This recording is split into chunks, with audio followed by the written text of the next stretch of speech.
Hello, this is take two. This is Jody Johnson, and these are my two adults. Say hi. Thank you. I'm time adult. Yeah, right. We are going to talk about allergy testing, but that is my two adults. Together we make one.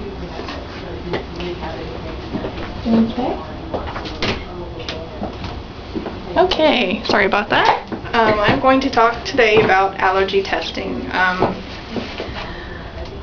A lot of times when you go to your primary care doctor for any kind of sinus-related issue, they tell you just to take some over-the-counter medications, maybe try a nasal spray. But actually at ear, nose, and throat doctors like the one that I work at, we actually can do allergy testing, which I wish that my son, who has a lot of allergy problems, actually would have been referred to in ear, nose, and throat when he was younger, but they always just say, take this, try this nose spray, don't do anything else. But allergies are very common. According to the American Academy of Allergy, Asthma, and Immunology, allergic rhinitis affects over 60 million people a year. The statistics for adults is 40 to 50 million, and over 40% of children have been diagnosed with it as well.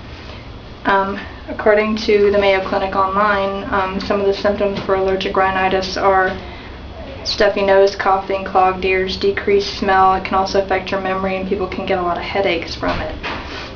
An allergen is actually something like dust or pollen that when you breathe it in, your body produces histamine, and that causes the reaction to show up. People that have eczema and asthma also could have allergic rhinitis as well.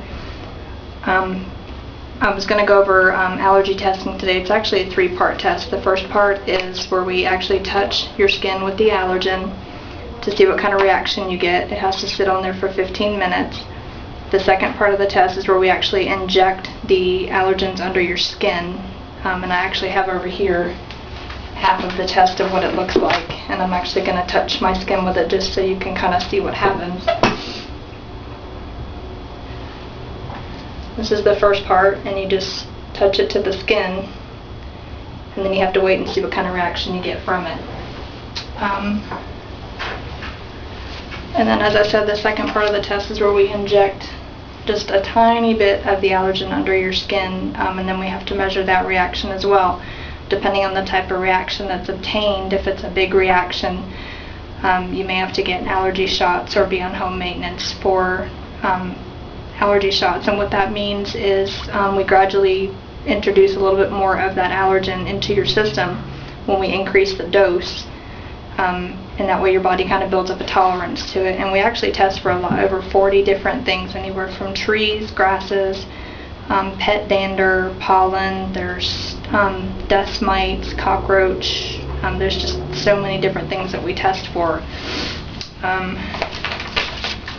There's also things you can do at home as well to allergy-proof your home.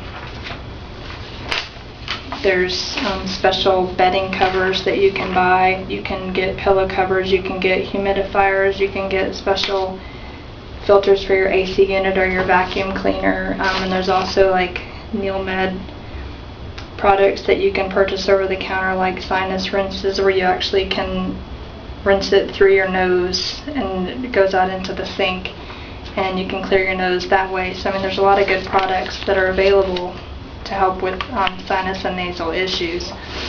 In conclusion, though,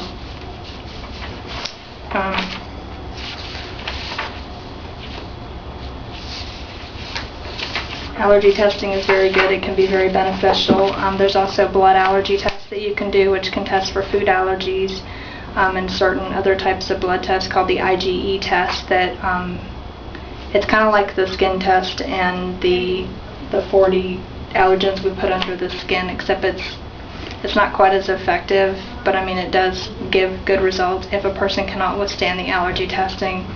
And just so you can see,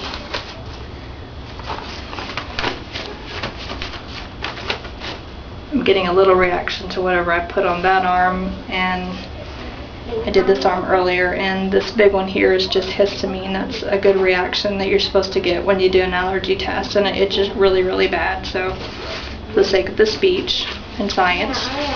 I subjected myself to that. Now I need some cream. But anyway, the best way to treat allergies is to figure out exactly what you're allergic to, what's causing it, and then take the necessary steps and precautions to get on the right track of seeing your doctor and figuring out what you can do to get your allergies under control, whether it's allergy shots, different nasal sprays, over-the-counter medications, prescription medications, just to kind of get your allergies in check. But thank you, and I hope you enjoyed it.